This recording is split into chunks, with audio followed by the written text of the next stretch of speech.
Assalamu alaikum. Today in this video we will discuss about the chronic gastritis. The word chronic gastritis means the inflammation of the stomach. Chronic inflammation of the stomach. There are different factors which are responsible for causing the chronic gastritis.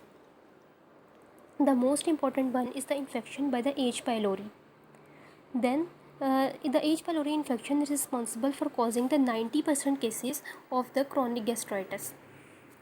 Then there are certain other factors which is one of which is autoimmune gastritis, which is also an important factor for causing the chronic gastritis other than the H. pylori infection. Then there are less common factors which include the radiation injury. There may be some mechanical injury, for example due to indwelling of the NG tube. Then there are certain other diseases including the Crohn disease. What is a Crohn disease? Crohn disease is actually a type of inflammatory bowel disease, and it can affect any part of GIT from the mouth up to the anus. What are the signs and symptoms of Crohn disease? Its signs and symptoms include abdominal pain and diarrhea, and in severe conditions the diarrhea may be bloody. Then there is amyloidosis. Amyloidosis is a condition in which there is abnormal in which there is deposition of abnormal proteins in any part of the body, as it is a case of chronic gastritis. So in this case there is abnormal deposition of abnormal proteins in the GIT. Then there is allograft rejection. If there is some transplantation if there is GIT transplantation in some person, for example transplant of stomach, then it can also lead to chronic gastritis due to immune factors. Then there is another factor which is responsible for causing the chronic gastritis, and it is chronic bile reflux. As we have discussed in the previous video, that bile is normally transported via the common bile duct from the gallbladder to the second part of the duodenum, but sometimes it happens that this bile is transported back or reflexes back to the first part of the duodenum and then to the stomach, causing burning in the stomach. So if it is a chronic condition, then it may also lead to gastritis. Then what are the signs and symptoms of chronic gastritis? The signs and symptoms of chronic gastritis are less severe as compared to acute gastritis, but they are more persistent. These include nausea and pain in the upper GI tract. For example, there may be upper abdominal pain in the epigastrium, or there may be vomiting, but there are less chances of blood in the vomiting. As we have discussed in acute gastritis, that there is hematemesis, but hematemesis is less common in chronic gastritis. Now here in this video we will discuss H. pylori gastritis in detail. H. pylori is a gram positive rod, and it is a comma-shaped bacteria which is and its mode of transmission is mainly fecal-oral route. H. pylori infection is very common in underdeveloped countries like Pakistan. However, in well-developed countries, this infection is prevented and it is largely controlled due to proper sanitation. H. pylori mostly infect children, and if it is not treated properly, then it may lead to chronic gastritis. Okay, now what is the pathogenesis? H. pylori causes different types of infections in the stomach. However, here we will discuss mainly two types of chronic gastritis. One is known as antral gastritis, and the second one is multifocal atrophic gastritis. Now, in order to know these conditions, first of all we will study the normal structure of the stomach. Stomach consists of different parts. There is cardiac part of the stomach, then there is this upward portion which is bulging outward is known as the fundus of the stomach. Then there is body of the stomach, then there is antral part of the stomach, and there is pyloric sphincter.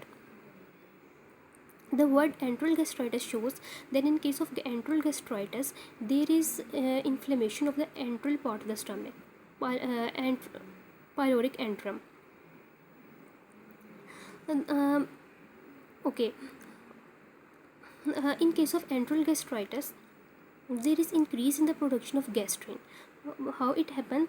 It happens that H. pylori causes inflammation, due to which there is release of certain cytokines, including tissue necrosis factor and interleukin, and certain interleukins and interferons. Also, H. pylori causes the production of ammonia. This ammonia as well as cytokines causes the release of gastrin from G cells. When there is release of gastrin, then this gastrin stimulates the parietal cells, which are not present in the antral part of the stomach but are present in the fundus as well as in the body of the stomach. This gastrin stimulates the parietal cells, and these parietal cells causes excessive production of HCl. When there is excessive production of HCl into the lumen of the stomach, then it can cause duodenal ulcers. This is antral gastritis. The second type of gastritis, which is caused by H. pylori, is known as multifocal atrophic gastritis. The multifocal atrophic gastritis can cause damage to any part of the stomach. It can cause damage in the fundus, in the cardiac part, or into the body of the stomach, and there are multiple foci of the disease are present. That is why it is known as multifocal atrophic gastritis. In antral gastritis, we have discussed that there is overproduction of HCl due to the increased production of gastrin. However, in case of multifocal atrophic gastritis, as there is the use of words atrophy, so it shows that there is atrophy or damage to the parietal cells. Due to atrophy of the parietal cells, there is decrease in the production of HCl. So it is a major difference between the two types.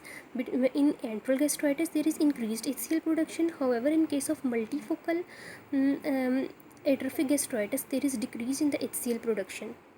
This multifocal atrophic gastritis can lead to metaplasia of the stomach, dysplasia, and ultimately it can lead to adenocarcinoma of the stomach.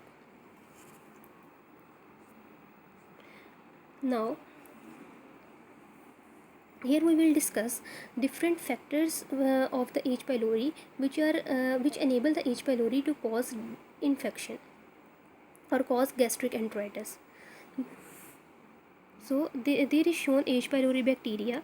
It is a comma-shaped bacteria. These are the flagella of the H. pylori. These flagella enable the H. pylori to move through the thick mucus which is secreted by the epithelium of the stomach. So one of the factor is flagella. Second is an enzyme which is known as urease enzyme. This urease enzyme is present in H. pylori bacteria, and this urease enzyme converts the urea into ammonia. When there is production of the ammonia, then this ammonia facilitates the growth of H. pylori by providing alkaline medium, as well as it also causes damage to the epithelium of the stomach.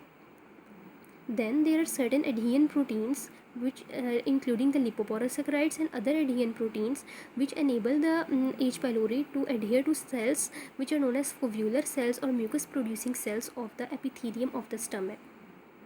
Then there are certain exotoxins including the vacuolating toxin, and there are certain enzymes which are released by the bacteria, for example mucinase, protease, and lipase, and these exotoxins as well as enzymes can cause damage to the mucosa of the stomach. Then there is a secretory system which is present in the H. pylori bacteria called type 4 secretory system. This type 4 secretory system secretes a toxin which is known as CAG-A toxin, cytotoxin associated gene A toxin. This toxin is released into the host cell, and it also causes damage to the mucosa of the stomach. So these are the factors which are factors of H. pylori which are responsible for causing the chronic gastritis. Now we will discuss that there are certain host factors which make certain people prone to this disease. There are many people with genetic polymorphism in such a way that they have overproduction of pro-inflammatory cytokines, including tissue necrosis factor, tumor necrosis factor, and interleukin beta. And they have decrease in the production of anti-inflammatory cytokines, for example interleukin 10. Such persons are more prone to H. pylori infection. Similarly, people who are iron deficient have increased chances of getting H. pylori infection. Now, we will discuss the morphology of the chronic gastritis caused by H. pylori. In the morphology, first of all, we will discuss about the gross appearance and then about the histological appearance. When will we see the gross appearance of chronic gastritis? On the cut section of the stomach, there is hyperemia of the mucosa of the stomach and there is nodular appearance. Now come to microscopic appearance. Before going to the microscopic appearance of chronic gastritis, first of all we will see the normal histological appearance of the stomach. This is the mucosa of the stomach. Below the mucosa of the stomach there is muscularis mucosa and then there is submucosa. The gastric mucosa of the stomach consists of two parts. There is epithelium of the stomach and then there is lamina propria in which glands of the stomach are present. This is the epithelium of the stomach, which consists of different cells. This epithelium is arranged in such a way that it dips down, forming a pit, and this pit is known as gastric pit. Normally, gastric pits are present in the stomach, and these gastric pits are the main region where H. pylori infection proliferates.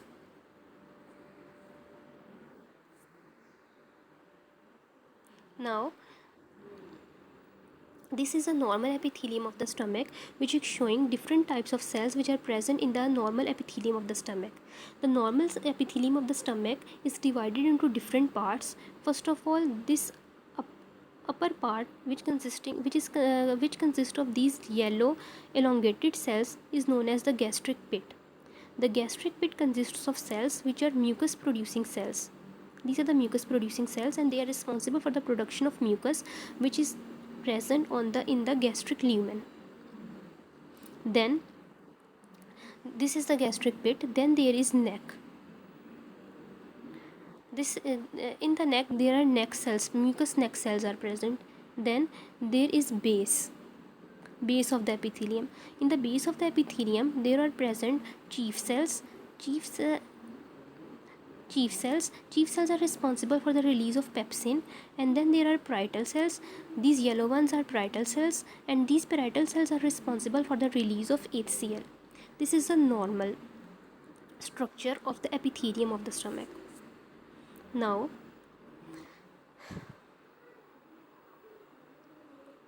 this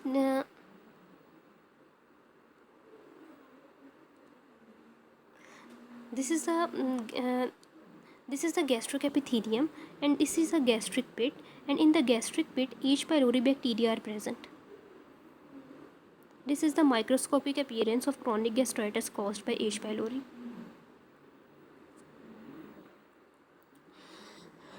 The chronic gastritis caused by H. pylori do not occur at once like that of the acute gastritis. It occurs in different stages, ultimately leading to the adenocarcinoma of the stomach in some conditions.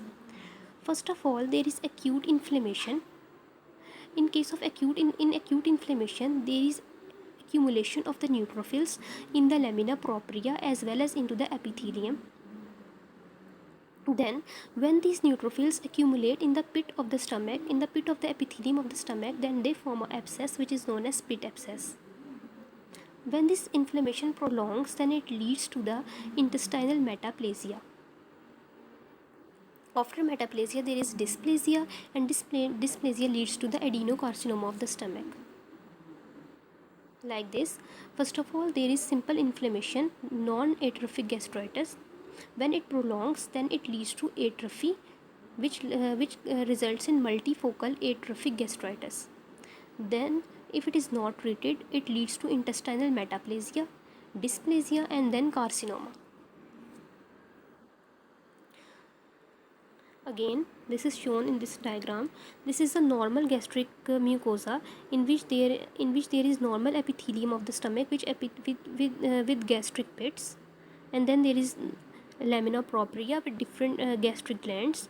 When there is H. pylori infection, first of all there is simple inflammation which is non-atrophic gastritis. In non-atrophic gastritis, there is increase in infiltration of the neutrophils, and neutrophils are present, which can be seen as a purplish hue in this diagram. No, neutrophils are present in the lamina propria, as well as neutrophils are also present in this epithelium, intraepithelial neutrophils. If it is not treated, then it leads to atrophic gastritis, multifocal atrophic gastritis. This is multifocal atrophic gastritis in which there is atrophy of the epithelium of the stomach, there is atrophy of the mucosa of the stomach. Then there is metaplasia, intestinal metaplasia. In intestinal metaplasia, it happens that the normal parietal cells which are present in the epithelium of the stomach are replaced by the intestinal goblet cells, which can be seen as these vacuolated cells. Ultimately, intestinal metaplasia leads to dysplasia and then adenocarcinoma of the stomach. This is shown intestinal metaplasia. This is the normal appearance of the gastric epithelium as well as lamina propria, in which parietal cells are present as well as chief cells are present. Parietal cells are also known as oxyntic cells, which are responsible for the release of HCl, and chief cells are responsible for the release of pepsin. In case of metaplasia, these cells are replaced by goblet cells, which can be seen as these fatty cells, which are showing vacuolated appearance. Now this again there is again repetition of the previous things. These are the factors of H. pylori which are responsible for causing the disease, including flagella, urease enzyme, adherents, and toxins, including the cytotoxin associated gene A. Then we have seen previously, we have said that when there is inflammation, when there is gastritis, then there is accumulation of the neutrophils in the epithelium, intraepithelial neutrophils, as well as in the lamina propria. When this inflammation prolong, then there is also accumulation of the plasma cells as well as B lymphocytes in the lamina propria and in the epithelium. When these B lymphocytes accumulate in the lamina propria, then it results in the formation of mild lymphomas, also known as mucosa associated lymphoid tissue lymphomas.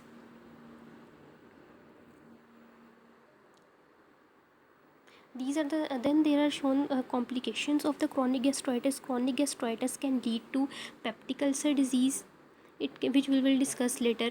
It can lead to mucosal atrophy, it can lead to metaplasia, dysplasia, and gastric adenocarcinoma, and it may lead to mild lymphomas. Then this is the microscopic appearance. This is the diagram which is showing H. pylori. It is a stain which is known as Warthin starry silver stain, and in this stain these dark colored are the H. pylori bacteria. These are the parietal cells, these dark ones, and these small ones, these are the H. pylori bacteria which are present in the gastric pit. These, don't confuse these parietal cells with these H. pylori bacteria. Then there is acute inflammation which is showing neutrophils in the lamina propria as well as in the epithelium, intraepithelial neutrophils. Then there is accumulation of plasma cells and B lymphocytes in the lamina propria, which is showing lymphoid aggregates with germinal centers. Now this is another diagram. This is a gastric gland, and this arrow is showing pit abscess. There is accumulation of neutrophils in the intraepithelial neutrophils as well as neutrophils in the lamina propria, and these neutrophils are also going into the gastric pit, forming an abscess known as gastric pit abscess. This diagram is showing accumulation of plasma cells and B lymphocytes in the lamina propria, which results in the formation of lymphoid follicles with germinal centers. This diagram is showing metaplasia, in which there is replacement of the parietal cells by the goblet cells, and there is intestinal metaplasia, which can be seen by these vacuolated cells. This is a diagram which is showing H. pylori bacteria. This arrow is showing H. pylori bacteria in the gastric pit. This is the gross appearance of the stomach with chronic gastritis. There is hyperemia of the stomach as well as there is some nodular appearance. Now, what are the clinical features? What are the diagnostic tests which we perform for H. pylori infection? There are different diagnostic tests. We can detect serological antibodies, then we can detect H. pylori bacteria in the feces, then there is bacterial culture, there is rapid urease test and detection of bacterial DNA by PCR, but the most important test which we perform is the urea breath test. In urea breath test, there is ingestion of the radioactive carbon C13 urea by the person. When this urea ingested by the person and if H. pylori infection is present, then the urease produced by the bacteria convert this radioactive urea into radioactive carbon dioxide plus ammonia. This carbon dioxide is released in our breath and we can detect this radioactive carbon C13 in the carbon dioxide. Now, what is the treatment of H. pylori infection? Treatment includes antibiotics and proton pump inhibitors. Thank you.